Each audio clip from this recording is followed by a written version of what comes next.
السلام علیکم ورحمۃ اللہ وبرکاتہ۔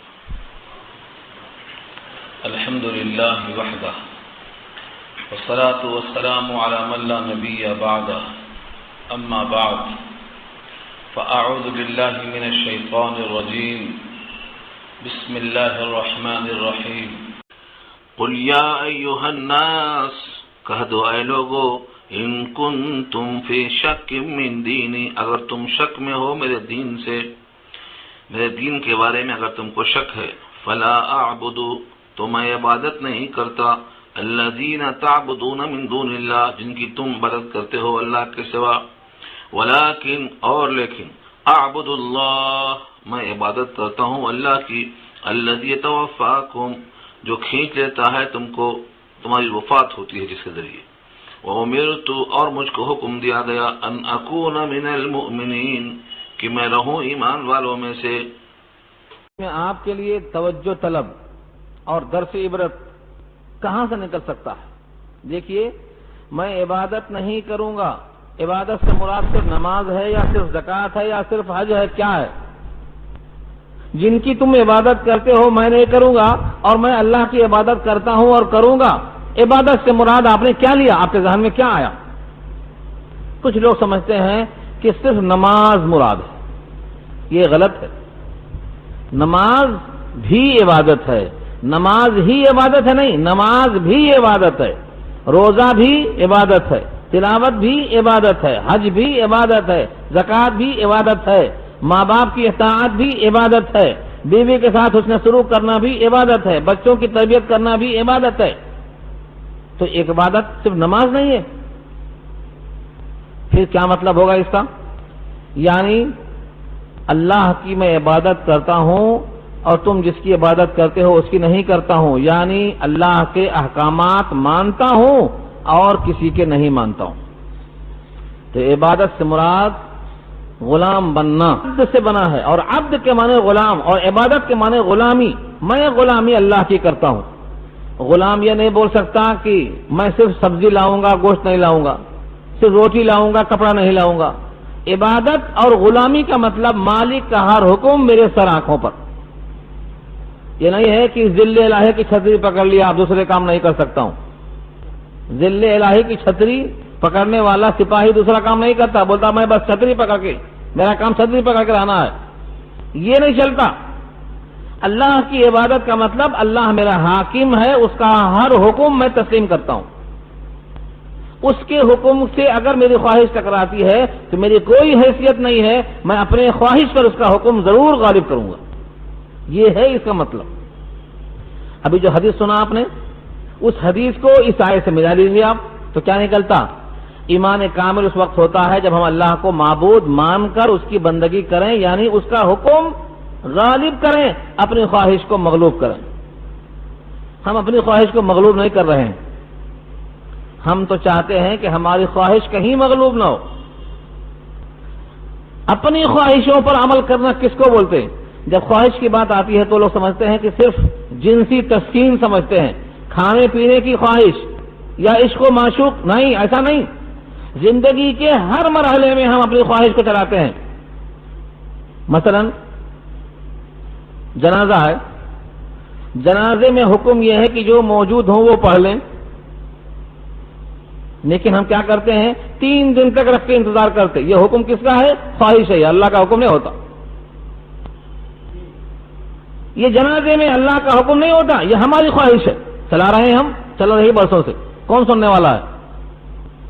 شادی میں یہی حکم ہے، امریکہ سے بلانے کی ضرورت نہیں، یہ ٹرانسپورٹ کا خرچہ ناجائز ہے، جو موجود ہیں 2 گواہوں کی موجودگی میں ایجاب و قبول ہو جائے، نکاح ہو گیا۔ اصل نکاح تو دلہا دلہن کا ہوتا ہے، پوری قوم جمع ہونے کا مطلب کیا ہے؟ کائے کو جمع کرنا۔ اسلام میں یہ ہے کیا؟ کبھی تصدیق کرنے کی توفیق ہوئی؟ یہ ٹرانسپورٹ کا خرچہ کیا ہے؟ بالکل عبث۔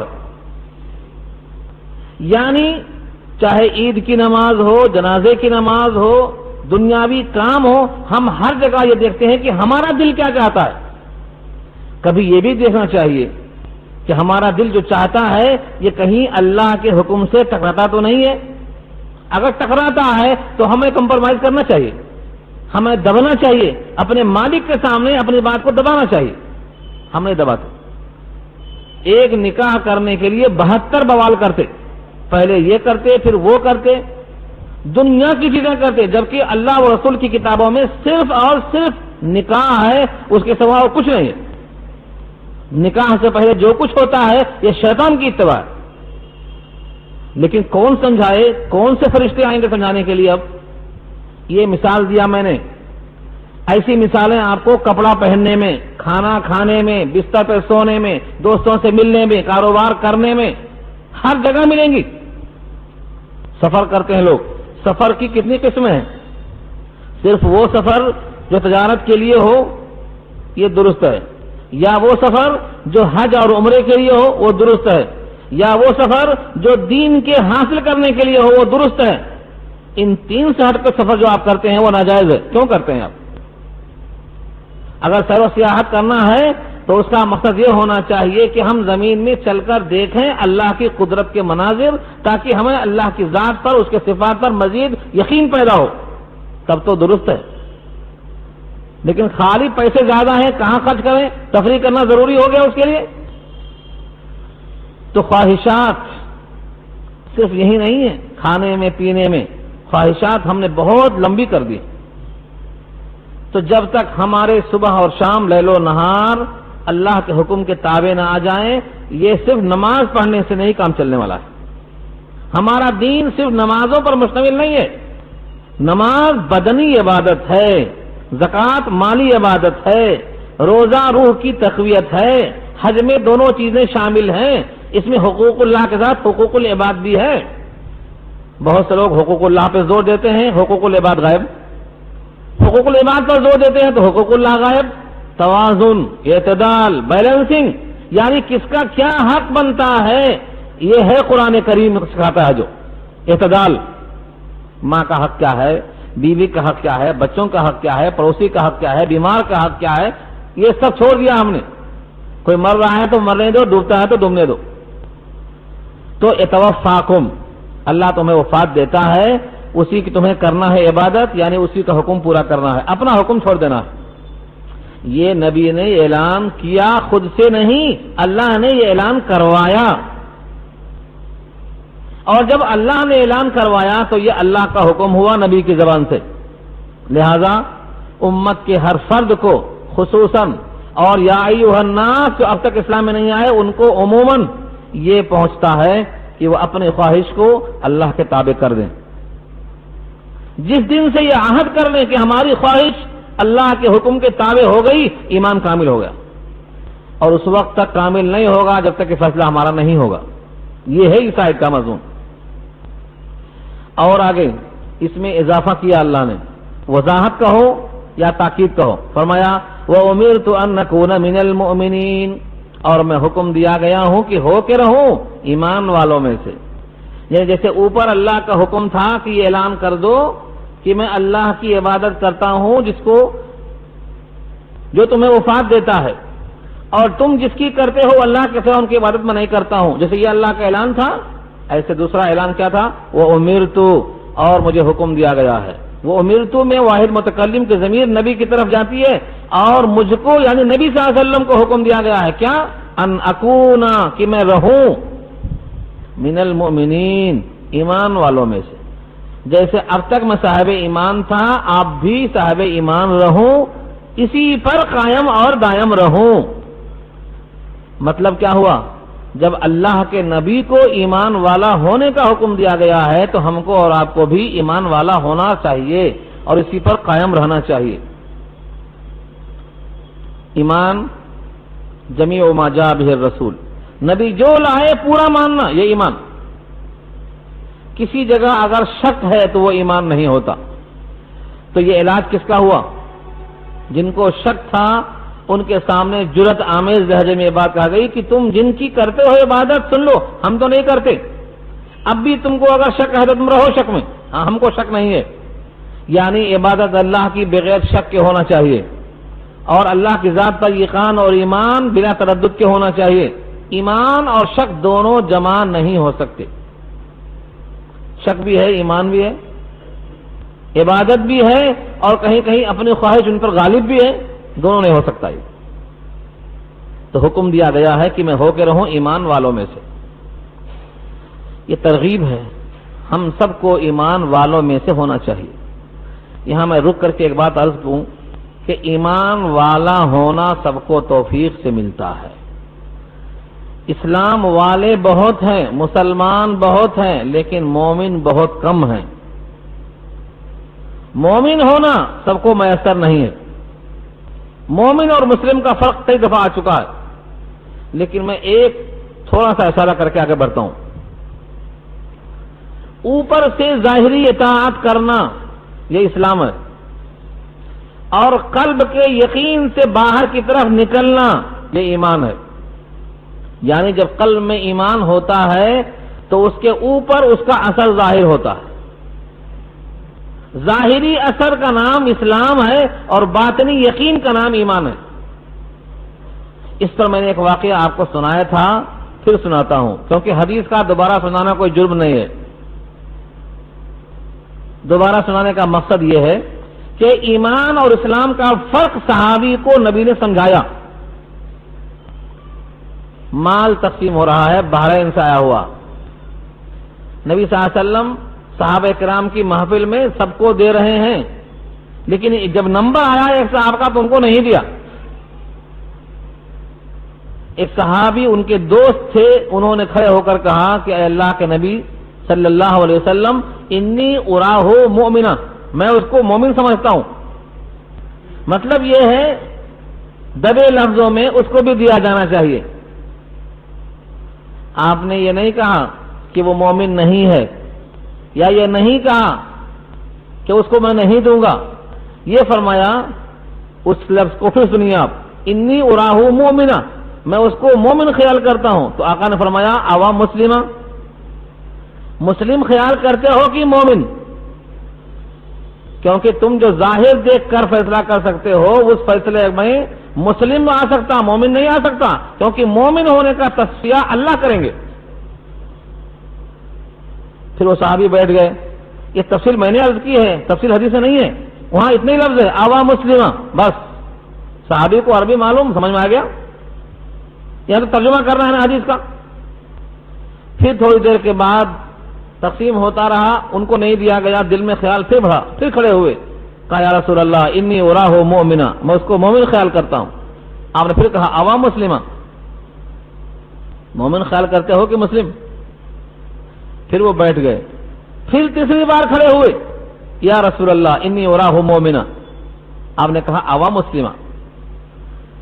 یہ 3 بار وضاحت کی. یعنی تم جو کہہ رہے ہو بار بار انی اراہ مؤمنا، تم یہ کہو انی اراہ مسلمہ، کیونکہ اوپر سے دیکھنا ایمان نہیں دیکھا جا سکتا، ہاں اسلام دیکھا جا سکتا ہے.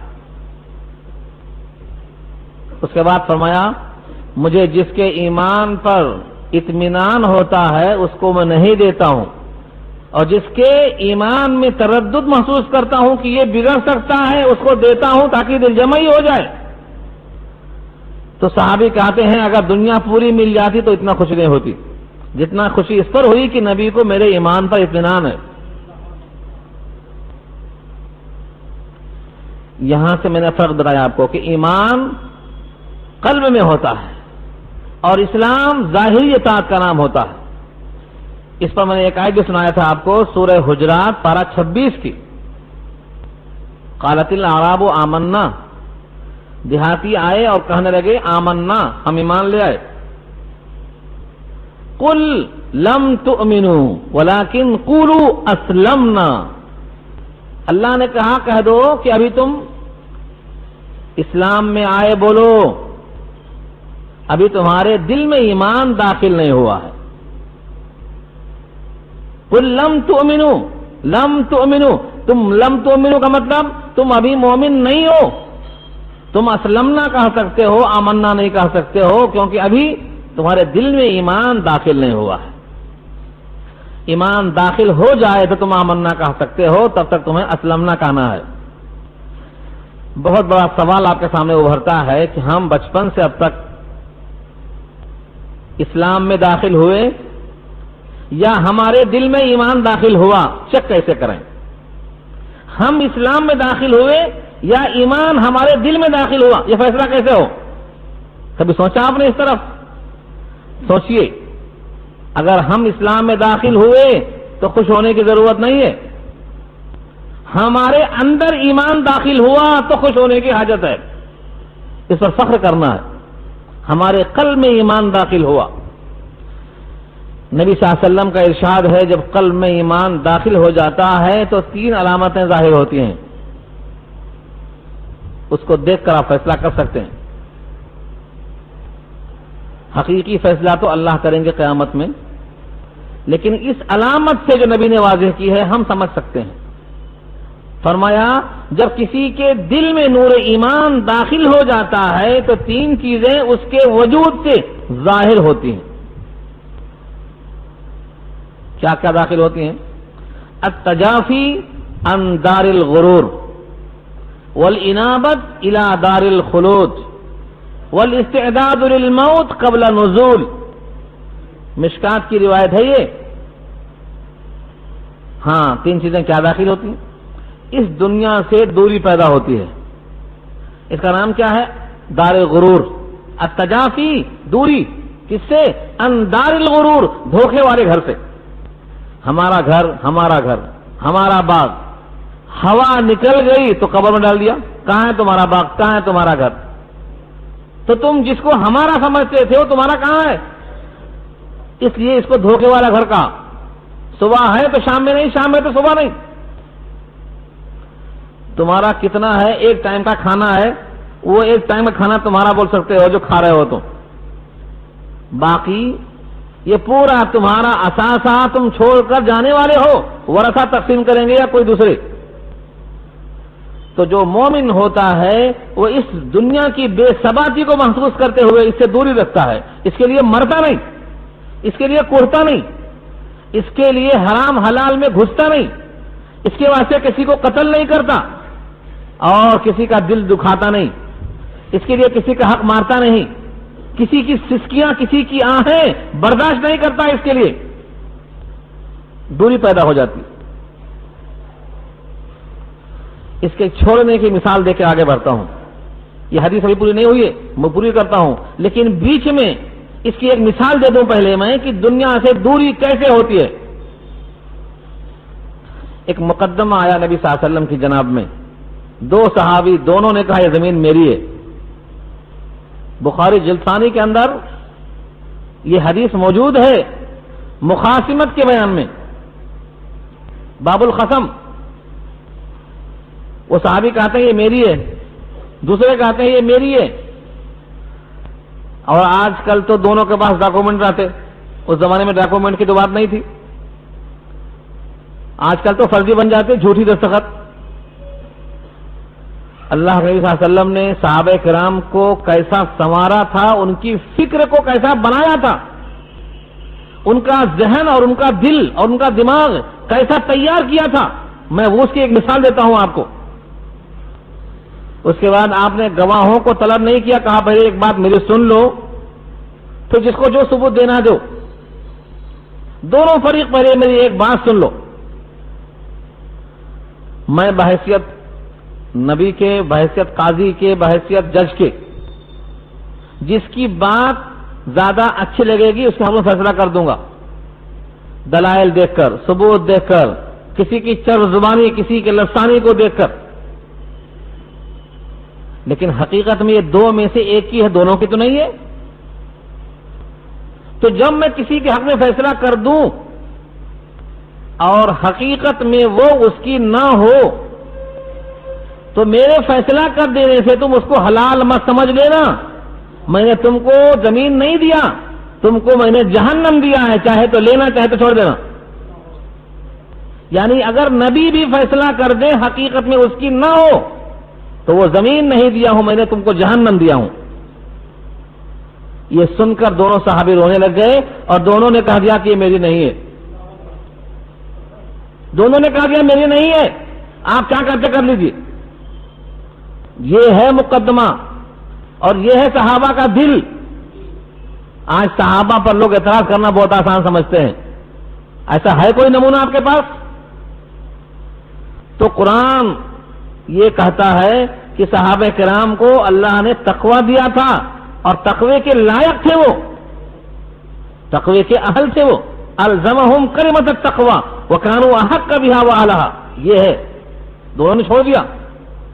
تو جب نور ایمان دل میں داخل ہوتا ہے تو دنیا سے جو دار غرور ہے دوری ایسا پیدا ہوتی ہے کہ اس جھنجٹ میں کیوں پھنسے، اس کو لے کر جہنم کا شبہ کیوں پیدا کریں اپنے لیے، کیونکہ مال مشتبہ سے اور مال حرام سے جو خون بنے گا اس کا انجام تو جہنم ہی ہوگا۔ دوسری صفت کیا ہے؟ الانابت الی دار الخلود، جو گھر ہمیشہ والا ہے اس گھر کی طرف لو لگ جاتی ہے۔ انابت کے معنی لو لگنا، چلتے پھرتے سوچتا ہے میرا گھر جنت میں چھوٹا ہے کہ بڑا ہے، میرا جنت میں گھر ہے تو کدھر ہے۔ حضرت عمر نے گھر دیکھ لیا، بی بی آسیہ نے گھر دیکھ لیا، جنت والا گھر آخر مجھے کس بنیاد سے ملے گا، میرا کون سا عمل ہے جو پیش کیا جا سکتا ہے، بس لو لگی رہتی ہے، نمازوں میں، باتوں میں، چلتے پھرتے سوتے جاگتے شب و روز جہاں گزرتے اسی دھن میں گزرتے کہ میرا وہ گھر چھوٹنے نہ پائے۔ یہ انابت، رجوع، لو لگنا جسے بولتے ہیں آپ۔ اور تیسری صفت بتایا اللہ کے نبی نے، الاستعداد للموت قبل نزول، تیاری موت کی، موت کے آنے سے پہلے۔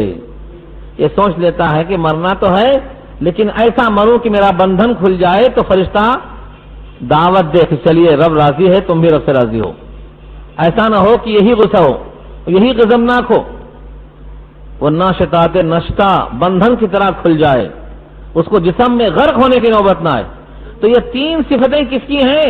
جب قلب میں نور ایمان داخل ہوتا ہے تو یہ کیفیت طاری ہوتی ہے۔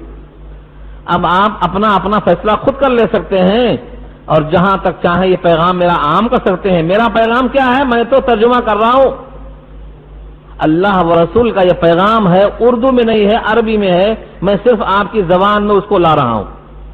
آپ بخاری دیکھ سکتے ہیں، قرآن کھول کے دیکھ سکتے ہیں، مشکات کھول کے دیکھ سکتے ہیں، جس ذات اقدس پہ آپ کا ایمان ہے ان کے اقوال نقل کر رہا ہوں۔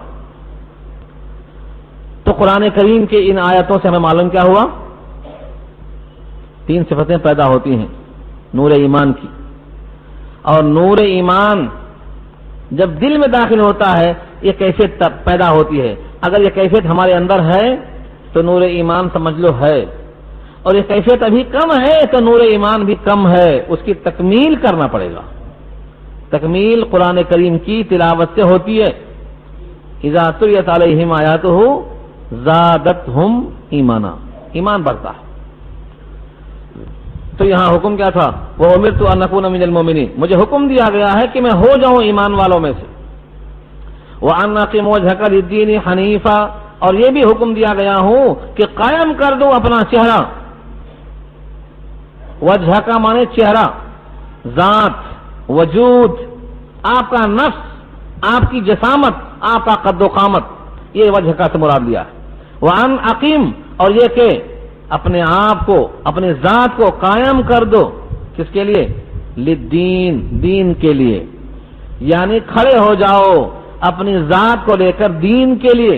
حنیفن، حنیف بارہا آئے گا، پیچھے آ چکا ہے، پھر سن لو ایک مرتبہ۔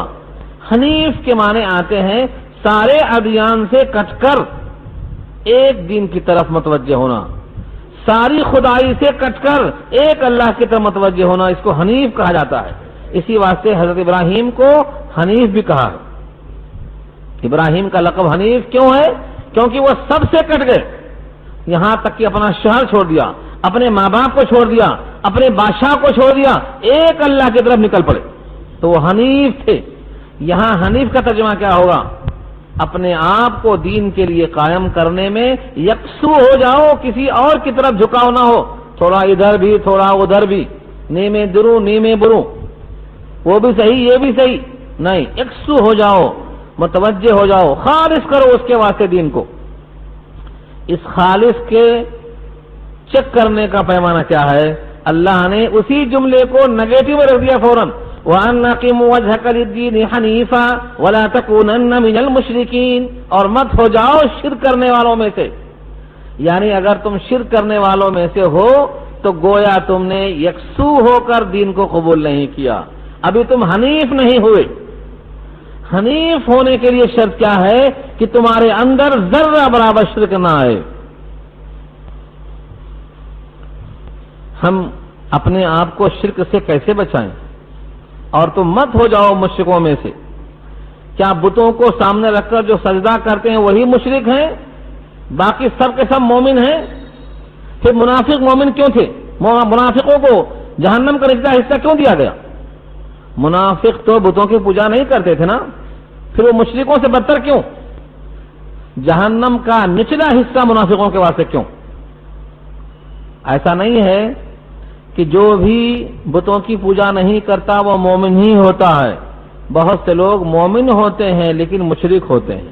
یعنی سورہ یوسف 13واں پارہ بالکل آخری رکوع ہے سورہ یوسف کا، وما یؤمن اکثرهم باللہ الا وهم مشرکون، ان میں سے اکثر لوگ اللہ پر ایمان لاتے ہیں مگر اس حال میں کہ وہ شرک بھی کرتے رہتے ہیں۔ وما یؤمن اکثرهم باللہ الا وهم مشرکون، معلوم کیا ہوا؟ بہت سے ایسے مومن ہیں ان میں سے ایمان لانے کے باوجود شرک والے بھی رہتے ہیں، وہ شرک بھی کرتے ہیں، ایمان کا دعویٰ بھی کرتے ہیں۔ یہ اللہ کو پسند نہیں۔ یہاں حکم کیا ہے؟ یکسو ہو جا دین کے لیے اور شرک ذرہ برابر نہ ہونے پر۔ ہوتا کیا ہے؟ وہ مومن بھی ہے، مشرک بھی ہے، اور اگر ترازو میں تول کر دیکھا جائے تو اللہ جس کو بچائے وہی بچ سکتا ہے، دوسرا کوئی نہیں بچ سکتا ہے۔ حضرت یوسف نے کہا تھا وما ابرئ نفسی ان النفس لامارۃ بالسوء الا ما رحم ربی، میرے رب کا رحم ہے ورنہ میں اپنے نفس کی برات بیان نہیں کر سکتا۔ نفس امارہ برائی کا حکم دیتا ہے۔ حضرت شاہ ولی اللہ دہلوی نے اپنی کتاب حجت اللہ البالغہ میں ایک تشریح کی ہے عجیب و غریب انداز سے۔ شریعت کے اسرار و رموز پڑھنا ہے تو اس کتاب کو پڑھنا۔ شریعت کے اسرار اور رموز، باریکیاں، لطافتیں اعلیٰ درجے کی سمجھنا ہے۔ ہندوستان کے سارے علماء کے سردار تھے وہ، ان سے ہی علم منتقل ہوا ہندوستان میں۔ انہوں نے لکھا ہے اس کتاب کے اندر کہ ہر معصیت شرک کے نتیجے میں ہوتی ہے۔ اب میں اس کی مثال دیتا ہوں۔ ایک آدمی زنا کرتا ہے، زنا شرک تو نہیں ہے، لیکن بوقت زنا اس کا ایمان نکل جاتا ہے۔ کیوں نکل جاتا ہے؟ کیونکہ اللہ نے کہا ہے کہ یہ مت کر اور نفس کہتا ہے کہ یہ کر، اور اس وقت میں اس نے اللہ کا حکم چھوڑ کر اپنے نفس کا حکم پورا کیا۔ تو حکم میں دو حاکم تھے، ایک نفس اور ایک اللہ۔ اس نے اس موقع پر اس حاکم کا حکم ٹھکرا کر اس حاکم کا حکم تسلیم کر لیا۔ یہ ہے حکم میں شرک، اس کا نام ہے شرک فی الحکم۔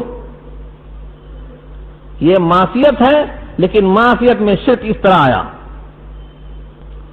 اللہ کی محبت سب سے زیادہ ہونا چاہیے، اس کے دل میں مال کی محبت سب سے زیادہ ہے، تبھی تو حرام جمع کر لیتا۔ کہا یہ شرک فی المحبت ہے۔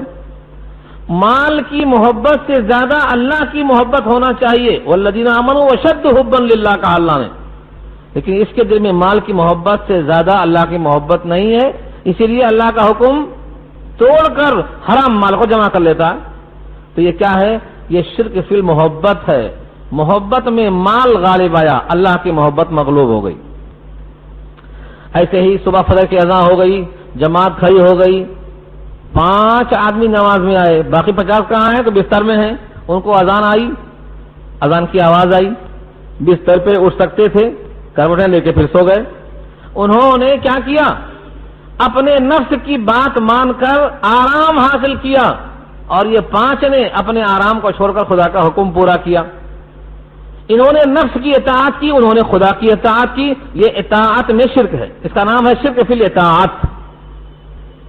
تو شرک فی الاطاعت، شرک فی المحبت اور شرک فی الحکم، تو جتنی معصیت ہیں، شراب پی رہا ہے ایک آدمی، شراب پینا اللہ نے حرام کہا ہے، مگر یہ پی رہا ہے، کس کے حکم سے پی رہا ہے؟ جی چاہتا ہے، یہ خواہش کہتی ہے، اندر سے ایک طلب، اس جی کا نام اس کے نام پہ پی رہا ہے۔ اللہ نے کہا پینا حرام ہے، پینا منع ہے، مگر یہ پی رہا ہے، تو کیا ہوا؟ اپنی چاہت کو غالب کر کے خدا کے حکم کو پیچھے کر دیا۔ یہ کون سا شرک ہوا؟ یہ شرک فی العقل کہلاتا، کھانے میں شرک ہو گیا، اللہ کا حکم اس میں دب گیا اور اپنا حکم غالب آ گیا۔ تو جتنی بھی معصیت دنیا میں ہوں گی آپ سروے کر لیجئے اس کا، وہ ہیں گناہ، لیکن نتیجہ کس کا ہے؟ تو شرک کا۔ ایک آدمی کا پاجامہ یا کرتا یا تابند یا پینٹ ٹخنے سے ایک بارش نیچا ہے، جھاڑو مارتے چاہ رہا ہے، گندگی لگا رہا ہے پوری۔ نبی صلی اللہ علیہ وسلم نے کہا ہے کہ جو ٹخنے سے نیچے حصہ ہے وہ جہنم میں ہے، ما اسفل من الکعبین من الازار فهو فی النار، ٹخنے سے نیچے جو کپڑا ہے جہنم میں ہے، یہ حضور کا ارشاد۔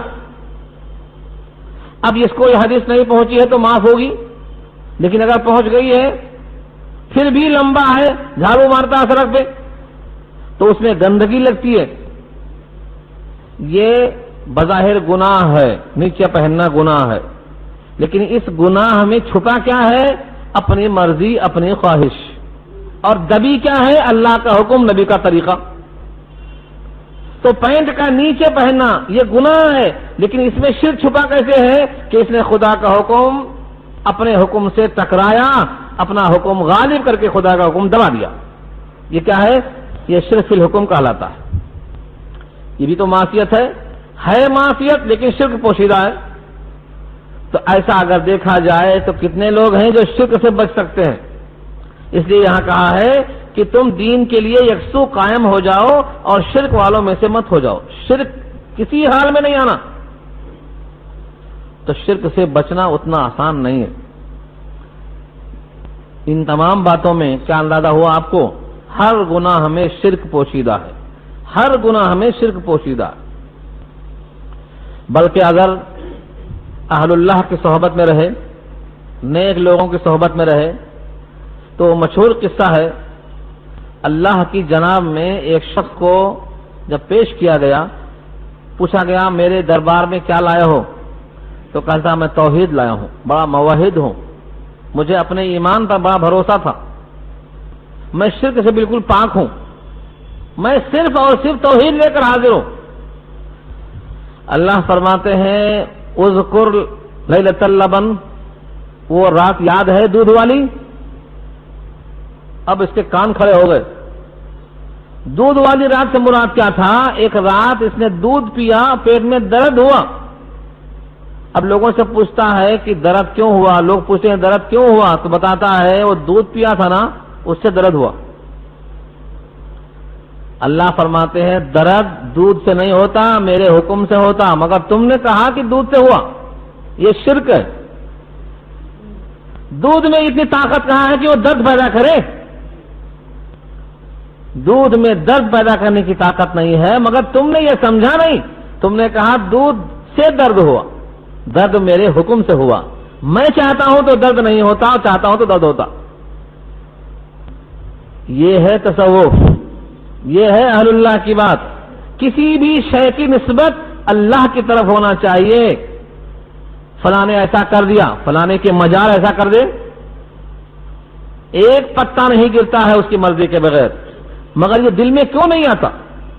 سورہ انعام کی آیت موجود ہے 7واں پارہ، اور یہ بار بار پڑھیے آپ تاکہ دل میں بیٹھ جائے۔ وَمَا تَسْقُطُ مِن وَرَقَةٍ إِلَّا يَعْلَمُهَا، وہ ایک پتا نہیں گرتا ہے مگر اس کے علم سے۔ کتنے درخت ہیں، کتنے پتے ہیں، اس کے علم کے بغیر نہیں گرتا۔ تو یہ حقیقت ہے، ہم کو کوئی تکلیف آئی تو اللہ کی طرف سے آئی ہے، ہمیں توبہ کرنا چاہیے۔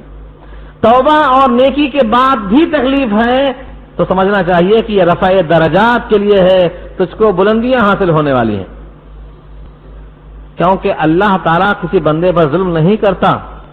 ہم کو تکلیف دے رہا ہے تو یا تو گناہ دھل رہے ہیں یا تو ترقیات میں درجے مل رہے ہیں۔ یہ ممکن نہیں ہے کہ ہم مشقت جھیلیں اور اجر نہ ملے، یہ ہو ہی نہیں سکتا۔ یہ سب مضامین احادیث کے اندر کثرت سے موجود ہے۔ مگر چونکہ آج کل لوگوں کو مطالعہ کرنے کا وقت ہی نہیں ملتا ہے، بس ہفتے میں ایک بیان سن لیے تو وہ بھی بہت بڑا احسان. وہ ایک بیان بھی غنیمت ہے، کم سے کم اس محفل میں آ کر دل کو سکون پہنچتا ہے، کچھ اللہ کا کلام سامنے آ جاتا ہے. تو اس آیت میں کہا گیا ہے کہ تم شرک والوں میں سے مت ہو، یہ اللہ کو برداشت نہیں. شرک والوں میں سے ہو، یہ برداشت نہیں. اب اس کے بعد اسی چیز کو اور واضح کیا اللہ نے، وَلَا تَدْعُ مِن دُونِ اللَّهِ مَا لَا يَنفَعُكَ وَلَا يَضُرُّكَ فَإِن فَعَلْتَ فَإِنَّكَ إِذًا مِّنَ الظَّالِمِينَ. ظالمین کا اللہ نے. اور مت پکار اللہ کے علاوہ ان کو یا ایسوں کو جو تجھ کو نفع نہیں دے سکتے، وَلَا يَضُرُّكَ تجھ کو ضرر نہیں پہنچا سکتے. آج دنیا میں لوگ کسی کی طرف متوجہ ہوتے تو دو ہی وجہ سے، یا تو اس سے ملنے کی امید ہے یا تو اس سے خطرہ اور اندیشہ ہے، اس کو بچنا ہے. بس دنیا کے سارے توجہ ہونے والے پکارنے والے دو ہی طرف، کیوں؟ اس سے کچھ ملنا ہے یا اس کے شر سے بچنا ہے، دو ہی طرف. یہاں دیکھو کتنا واضح لب و لہجہ ہے. اور مت پکار اللہ کے علاوہ ایسوں کو. یہاں پکار سے مراد بندگی مت کر، تذلل مت کر، جھکنا مت. ایسوں کو مت پکار جو تجھ کو نفع نہیں دے سکتے اور تجھ کو ضرر نہیں پہنچا سکتے. لا ينفعک ولا یضرک. اب نفع اور ضرر پہ کون قادر ہے؟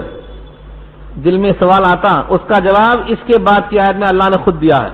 ہاں ہم سمجھتے ہیں ان سے ضرر پہنچ سکتا، ارے بہت خطرہ ہے. ان سے ضرر نہیں پہنچتا اور ان سے نفع نہیں پہنچتا.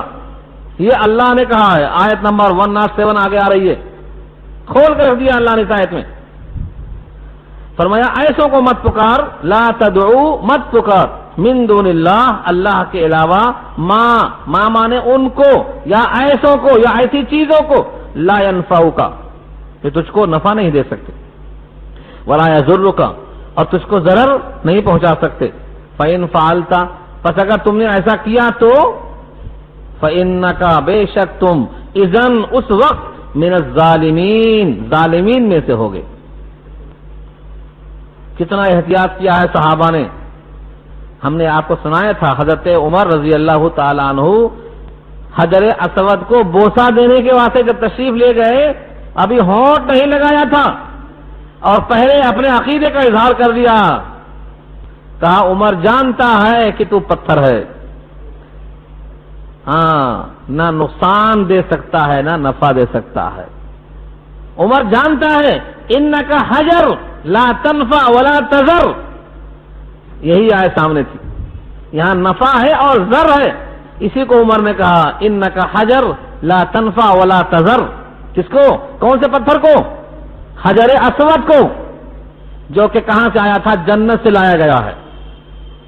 تو پتھر ہے، مجھے معلوم ہے تو نفع دینے پر قادر نہیں، نہ نقصان پہنچانے پر قادر نہیں. اگر میں نے اپنے حبیب کو تجھے بوسہ لیتے ہوئے نہ دیکھا ہوتا تو میں تجھ کو ہونٹ نہیں لگاتا. پتھر کو بھی بوسے لیے دلدار کی خاطر، پتھر کے بھی بوسے لیے دلدار کی خاطر، دیوار کے اطراف پھرے یار کی خاطر. نبی کی مطابعت میں عمر نے بوسہ لیا. یہ ہے صحابہ کا احتیاط. ان کو معلوم ہے نفع نقصان پتھروں میں نہیں رکھا ہے. اللہ کی رضا اور نبی کی سنت کا اتنا اہتمام تھا صحابہ کو. آگے فرمایا وَإِن يَمْسَسْكَ اللَّهُ بِضُرٍّ فَلَا كَاشِفَ لَهُ إِلَّا هُوَ وَإِن يُرِدْكَ بِخَيْرٍ فَلَا رَادَّ لِفَضْلِهِ يُصِيبُ بِهِ مَن يَشَاءُ مِنْ عِبَادِهِ وَهُوَ الْغَفُورُ الرَّحِيمُ.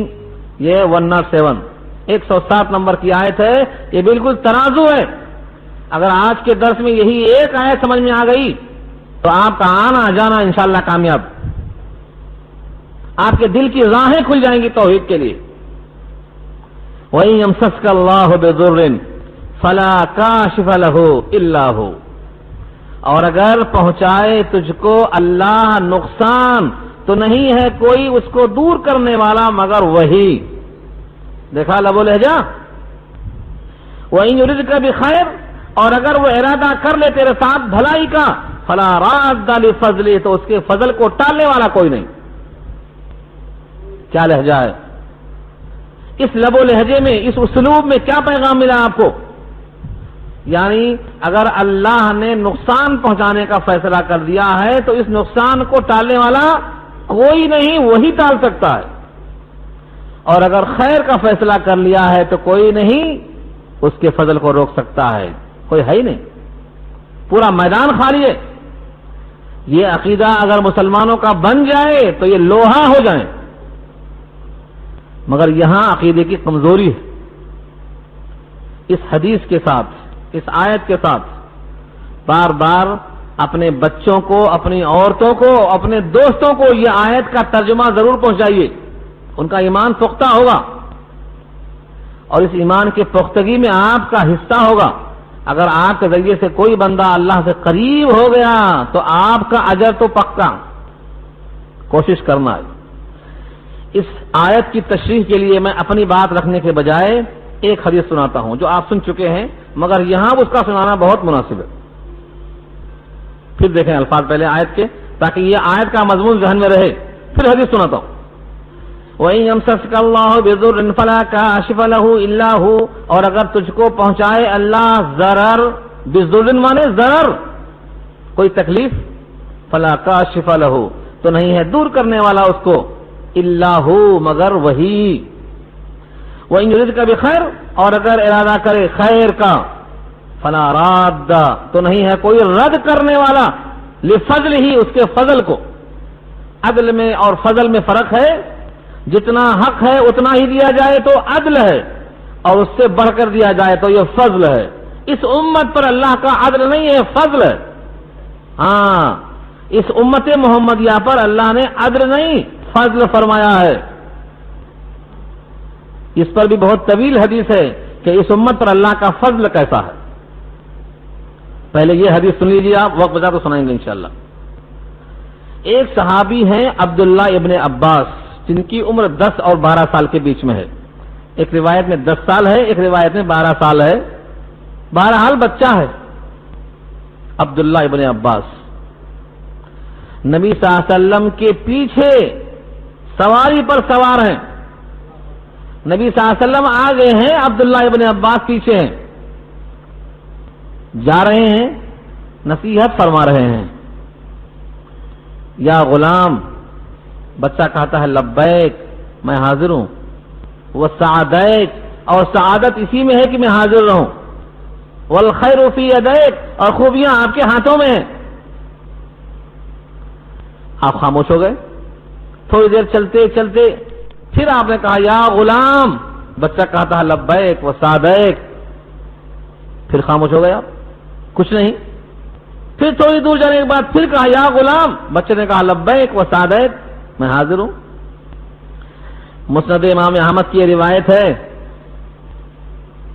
3 دفعہ مخاطب کیا نبی نے، 2 دفعہ تو کچھ نہیں کہا، تیسری دفعہ کہا احفظ اللہ تجدہ تجاہک، اللہ کے دین کی حفاظت کر، اللہ کو اپنے سامنے پائے گا۔ احفظ اللہ تجدہ تجاہک، اللہ کی حفاظت کر، یعنی اللہ کے دین کی حفاظت کر، اللہ کو سامنے پائے گا۔ کیا مطلب ہوا؟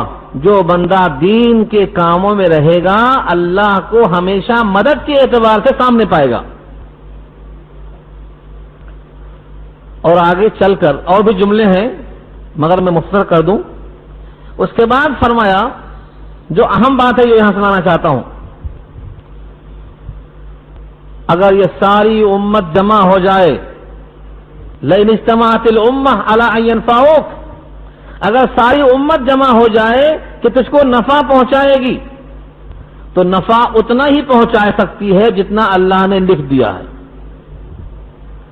اور اگر ساری امت مل کر تجھ کو ضرر پہنچانا چاہے تو اتنا ہی پہنچائے گی جتنا اللہ نے لکھ دیا ہے۔ جف القلم بما انت لاق، قلم خشک ہو چکا لکھ کر جو تجھ کو ہونے والا ہے، جو تجھے ملنے والا ہے۔ یہ حدیث اس آیت کے ساتھ اگر آپ جوڑ کر تقسیم کر دیں تو لوگوں کا ایمان پختہ ہو جائے. کیا مطلب؟ بچہ 12 سال کا ہے، 12 سال کے بچے کو حضور نے یہ سکھایا، اور ہم کیا کرتے؟ 12 سال کا بچہ ابھی چھوٹا ہے، نماز کو بھی جانا ضرورت نہیں ہے اس کی، پھرنے دو ابھی، پھرنے دو، بعد میں یہ کھوٹا نکلتا جب سمجھ میں آتا. تو یہ ان کا حال یہ ہو گیا اس عقیدے کی پختگی اور نبی کی برکت دعا اور صحبت کی وجہ سے کہ اب 12 سال کا بچہ تھا. حضرت عمر کی جب خلافت آئی تو حضرت عمر اپنے مسند کے پاس بٹھاتے تھے عبداللہ ابن عباس کو، تو دوسرے صحابہ جو بڑے بڑی عمر کے تھے وہ بولتے تھے یہ بچے کو بٹھاتے ہیں ہمارے بازو میں، ہمارے بیٹے اس کے برابر ہیں. حضرت عمر نے کہا تمہارا اشکال میں زبان سے نہیں عمل سے دور کروں گا، آؤ.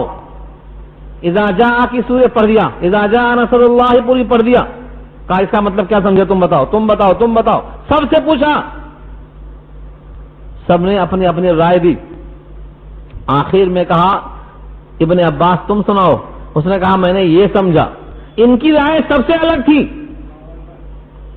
حضرت عمر نے کہا بخدا اس بچے نے جو کہا میں نے بھی وہی سمجھا. یہ برکت ہے. عقیدہ توحید صحیح ہوتی ہے تو رخ صحیح بنتا ہے، صحبت صحیح ملتی ہے. چنانچہ تفسیر میں تمام صحابہ میں یہ صحابی ممتاز ہیں مفسر قرآن ہونے میں. قرآن کا علم آیا، اسی واسطے انہوں نے جہاں میں موقع آیا کھویا نہیں. ایک بار دودھ بٹ رہا تھا، نبی صلی اللہ علیہ وسلم کے ہاتھوں سے دودھ پیا آپ نے. اب دینا ہے دائیں طرف بچہ بیٹھا ہوا ہے، بائیں طرف بڑے بڑے صحابہ ہیں، ابو بکر صدیق ہیں، عمر فاروق ہیں. آپ کی خواہش تھی کہ بڑوں کو دے پہلے، لیکن وہ سنت یہ ہے رسول اللہ کی کہ دائیں طرف سے تقسیم ہونا چاہیے. بچے سے کہا تم ترجیح دیتے ہو کہ تمہارے حصے کو ان کو دے دو؟ بچے نے کہا نہیں نہیں نہیں، میں آپ کے جھوٹے پر اپنے اوپر کسی کو ترجیح نہیں دے سکتا. آج تو موقع ملا ہے پی لینے کا. آپ کے ہونٹوں سے لگا ہوا دودھ، اس میں برکت، میں بڑا حریص ہوں اس معاملے میں. چنانچہ بچے نے نہیں چھوڑا. وہ دودھ سراپا علم تھا، کیونکہ علم کی تعبیر دودھ لکھا اور دودھ کی تعبیر علم لکھا ہے امام بخاری نے. خواب میں آپ دودھ پیتے ہیں تو سمجھو علم پیتے ہیں، اور اس میں 10 میں شریک ہونے والا اگر یہ خواب دیکھے تو کوئی تعجب نہیں ہے. تو حضرت ابن عباس قرآن کے ماہر تھے، نبی کی دعائیں تھیں، نبی کا جھوٹا تھا، نبی کی صحبت تھی، نبی کی خدمت تھی. یہ ان کا مقام تھا. یہ عقیدہ حضور نے ان کو سکھایا تھا. اسی شفقت کے ساتھ امت کو یہ عقیدہ آج آپ سنائیے. یہ پیغام دے کے بھیج رہا ہوں آپ کو. آیت پوری کر لیجئے. فرماتے ہیں کہ یہ اللہ کا فضل جس کو چاہتا ہے پہنچاتا ہے، سب کو نہیں پہنچتا ہے. یصیب به من یشاء من عبادی، وہ پہنچاتا ہے اپنا فضل جس کو چاہتا ہے اپنے بندوں میں سے. ایک بات ذہن میں آئی تھی، میں نے کہا تھا بتاؤں گا انشاءاللہ. یہ فضل کیا ہے اور عدل کیا ہے؟ حدیث آپ کو سنا چکا ہوں مجھے یقین ہے، لیکن اس موقع پر تاکہ عدل میں اور فضل میں فرق سمجھ میں آئے. باب ثواب هذه الامہ، یہ ایک عنوان ہے مشکات کے اندر، اس کے تحت یہ حدیث موجود ہے. فرمایا اے امتیوں، تمہاری مثال اور سابقہ امتوں کی مثال، یعنی عیسائیوں یہودیوں کی مثال تمہیں میں دیتا ہوں.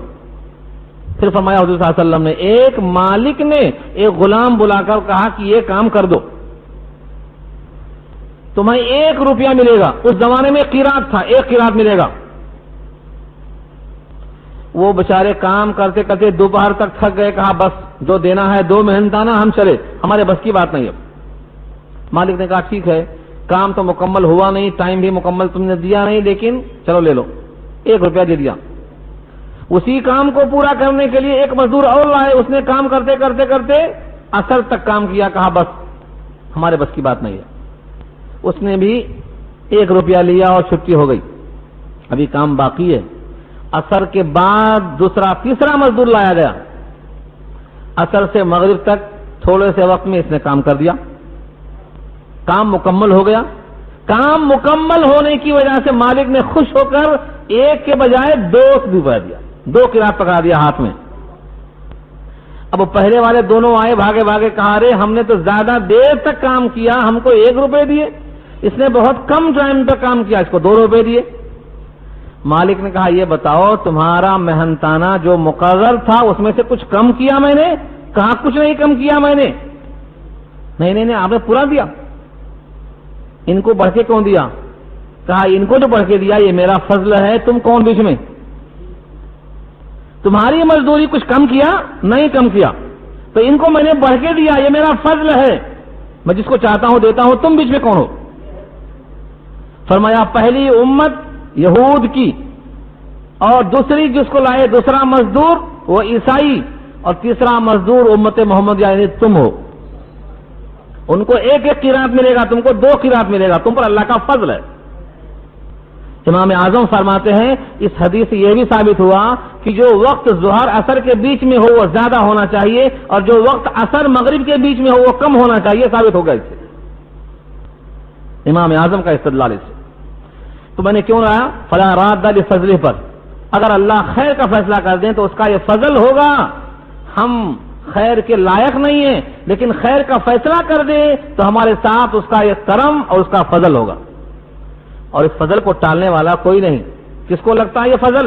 یصیب بہ من یشاء من عبادہ، وہ پہنچاتا ہے اپنا فضل بندوں میں سے جس کو چاہتا ہے۔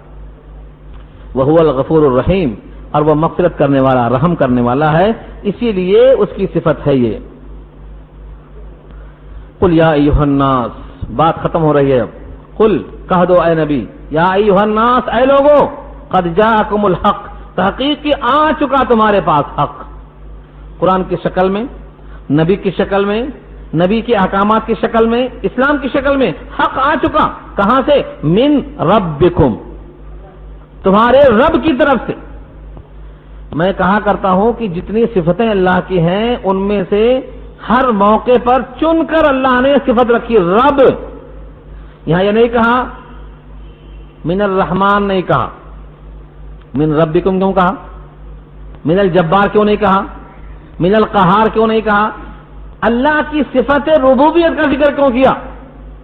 یہ بتانے کے لیے کہ یہ حق اس ذات کی طرف سے ہے جو تمہارا رب ہے، اور رب کے معنی تمہیں وجود بخشا، تم نہیں تھے، اور پھر وجود دینے کے بعد چھوڑ نہیں دیا، آہستہ آہستہ پال کر درجہ کمال تک پہنچا دیا۔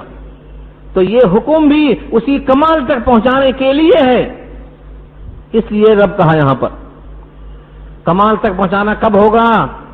دنیا میں نہیں ہوگا، جب اس حکم پر چل کر جنت میں پہنچو گے اور اللہ کا دیدار حاصل ہوگا تب تمہارا کمال کمال کہلائے گا۔ اس لیے تم اپنے رب کا حکم تسلیم کرو۔ لیکن سنو، اللہ بے نیاز ہیں۔ فَمَنِ اهْتَدَىٰ، پس جس نے ہدایت قبول کیا، فَإِنَّمَا يَهْتَدِي لِنَفْسِهِ، تو اس کا فائدہ اسے خود ہوگا۔ يَهْتَدِي لِنَفْسِهِ، اپنی ذات کو اس کا فائدہ پہنچے گا، وہ ہدایت پر آئے گا اپنے ذات کے لیے۔ وَمَنْ ضَلَّ، اور جو بھٹک گیا، گمراہ ہو گیا، نہیں مانا، بتوں کی پوجا میں لگا رہا، نفس کی پیروی کرتا رہا، فَإِنَّمَا يَضِلُّ عَلَيْهَا، تو اس کا وبال اسی پر پڑتا رہے گا۔ وَمَا أَنَا عَلَيْكُمْ بِوَكِيلٍ، اور میں نہیں ہوں تم پر وکیل، اور میں نہیں ہوں تم پر وکیل۔ وکیل کے معنی کارساز، کام بنانے والا۔ میں تو نبی ہوں، بلاغ میرے ذمہ ہے، علینا البلاغ، میں صرف پہنچاتا ہوں۔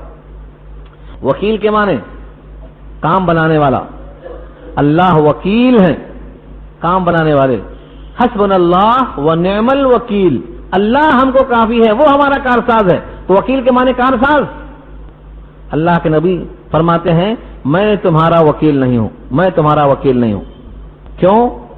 اگر تم نے گمراہی اختیار کر لی تو میں تمہاری وکالت نہیں کروں گا، تمہارا کیس میں نہیں دیکھوں گا، اللہ کی جناب میں سفارش کروں گا تو اسی کی۔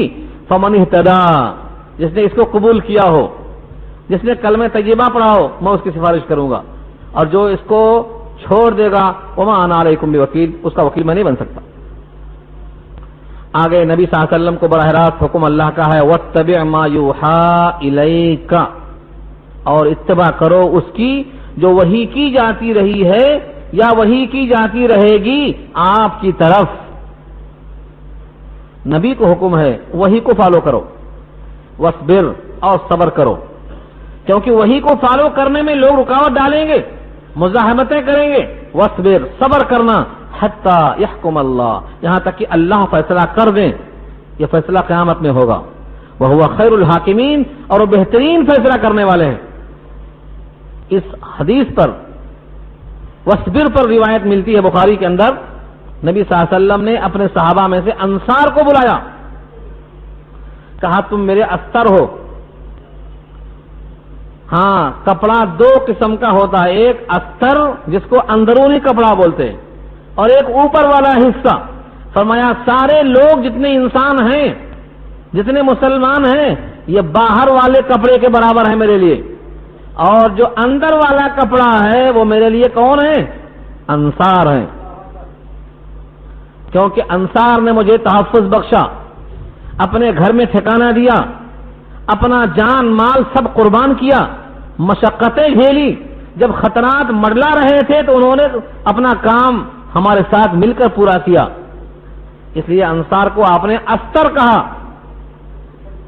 اور کہا انصار تم میرے بعد ترجیح دیکھو گے، یعنی تم پر غیروں کو ترجیح دی جائے گی. تمہارا حق ہوگا لیکن تمہارے اوپر غیروں کو ترجیح دی جائے گی. ستجدون اسرتن، تم ترجیحات پاؤ گے تو تم صبر کر لینا. اسی آیت پر کہا ہے وصبر، مجھے اللہ نے کہا تھا صبر کر لینا، اور میں تم سے کہتا ہوں صبر کر لینا، یہاں تک کہ حوض کوثر پہ تم سے میری ملاقات ہو. اللہ فیصلہ کرنے والے ہیں. صابر کے ساتھ اللہ ہوتے ہیں اور ظالم کے ساتھ اللہ نہیں ہوتے. تو صبر کرنے کا موقع آئے تو گھبرانا نہیں، اس کا اجر ضائع نہیں ہوگا. اللہ نے نبی سے وعدہ کرایا ہے، اگر کسی کے پیر میں کانٹا چبھتا ہے اور وہ صبر کرتا ہے تو اجر ملتا ہے. اگر کسی کے داہنے ہاتھ میں امید تھی کہ داہنے ہاتھ میں پیسہ ہے، ڈالا جیب میں اور پیسہ نہیں ہے، پھر خیال آیا شاید بائیں جیب میں ہو تو بائیں جیب میں پیسہ نکل آیا. فرمایا اتنا درمیان کا جو اسے شاک لگا، ارے پیسہ نہیں ہے، فرمایا اس کا بھی اجر ملتا ہے. مومن کو اس کا بھی اجر ملتا ہے. تو تکلیف جھیلو، صبر کرو، کیونکہ دنیا مزے کی جگہ نہیں ہے، یہ دار غرور ہے. دار خلود کے لیے محنت کرو. الحمدللہ یہاں سورہ یونس مکمل ہو گئی. اب اس کے بعد اللہ نے چاہا تو سورہ ہود شروع ہوگی. دعا کر لیجیے.